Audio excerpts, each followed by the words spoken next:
Hi, I'm Adam Nee. I'm 6'3", 180 pounds, and I'm reading for Adam, director. They always ask me my height and my weight. It's what everyone's interested in. The Lost City is a movie about a romance novelist who believes that she has no more stories to write, both in her career and in her life. But then she gets whisked away on this adventure, this very larger than life adventure that kind of becomes like one of her fantasy novels. And her cover model, who she does not get along with, goes to try to rescue her. And together, they start to come together, and she realizes that she does have more stories to write, not only fantasy romance stories, but she has more chapters in her life. This movie you have to see in the theater. And it is a classic movie-going experience. That's one of the things that we strove for, and why we shot the movie in the jungle, why we really shot on open ocean and in the sweaty, hot jungles of the Dominican Republic, is because we wanted it to be a big screen experience. It's not a movie that's meant to be watched on your phone. It is a big, epic, scale and scope adventure film. Working with Sandy and Liza was amazing. And it was a difference working with two female producers, and I loved it. I loved the tone that it set, and it felt like the right tone for a female-led film. Liza comes from a world of just the most incredible filmography. Her filmography is so impressive and intimidating that she gave us this incredible comfort of somebody that we really trusted to guide us when maybe we're focusing too much on one side of the story or not enough on another. I think she's really good at big picture thinking about a movie, and so balanced in the way that she brings a note to you, where she's not someone who needs to hear the sound of her own voice. She just gives you a good, solid, smart note, and when she does, you know it. You should listen to it. Sandy's incredible because I think that, when you take a project with an actor who's also a producer, you may think like, oh, that means their name is on it. But she is such an active part of the process. And she was on all the calls, all the meetings, had so much great input, cared very much about character in the movie. And she cares about all the characters. It's not just like, what is Loretta going to do or say? Sandy cares about what Beth's character arc is, what Nana's character arc is. It's a huge priority. So it's amazing having two very engaged, active producers who were also simultaneously very trusting of us. For me, the most fun, even though it was incredibly challenging, was Fairfax's camp. Walking onto that set, that was feeling like, wow, this is a big movie. This is exactly what we pictured. We made a little lookbook of like how we wanted all that to look, and then you walked onto the set and you're like, this is it exactly. Channing is someone who does want to do his own stunts and did his own stunts and would do the craziest stuff. I mean, we would definitely put him through the ringer, and it's one of those things where you have an actor like Channing who is so physically funny. He's so good at physical comedy. He's like this beautiful man that somehow is also a total clown, and so it's just great to throw him in those situations and see what happens.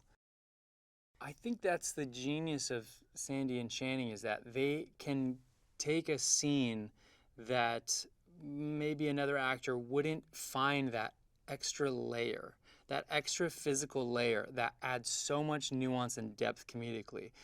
Sandy is always coming up with an idea or finding something inside of a scene that adds this weird physical comedy thing that does kind of harken back to Lucille Ball or Charlie Chaplin, or just like great classic physical comics.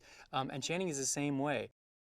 Loretta is somebody who has lived this beautiful life, who has achieved a lot of the things that she wanted to achieve, but has gone through a heartbreak that has stalled her out. She's gotten to this point in her life where it's hard to see the future. It's hard to imagine more. And it takes this extreme event for her to start to open her eyes and see that there's a lot of life left. The character of Alan is such a lovable one because he is just so genuinely sweet.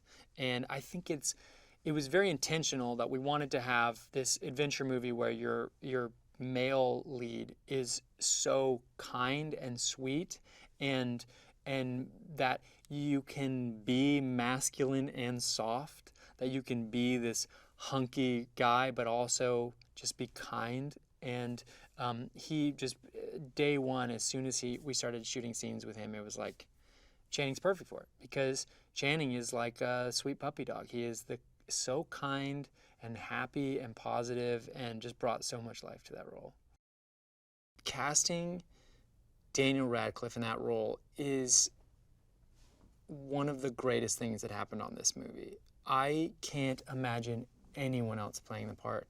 I am in love with Daniel Radcliffe. He is such an incredible actor. He's so prepared. He's so thought it through, but then he's completely pliable as well and willing to try anything. We wanted him to be this kind of like, I think he envisions himself as not a Bond villain, but as James Bond. That was kind of the thing that we would pitch to him, is like, you don't think of yourself as a villain, you think of yourself as this like international man of mystery. And also this kind of like Gatsby-esque figure.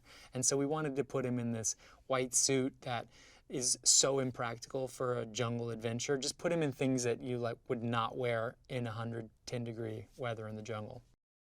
When Da'Vine first came up, I had seen her in the Dolomite movie, and I thought she was incredible. But it's a very dramatic role in that movie, and I thought, well, this character needs to have a lot of life and be, like big, and just, she needs to not get overshadowed by Sandy, because Sandy's like pops on screen, and you're just like, how are you going to make this person like live in the scene together with her? And then I watched her in High Fidelity, where she's like big and huge and funny and crazy, and I was like, okay, this might really work.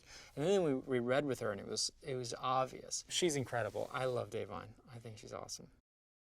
The way that Oscar came about in this movie was, we felt like, and when we came onto the movie, Da'Vine's character didn't go on the adventure at all. She was always at home, like manning the phones, trying to get help and not getting help. And we felt like this character deserves an adventure of her own, and that we wanted to see her have her own mini arc with like meeting weird characters and going through weird situations.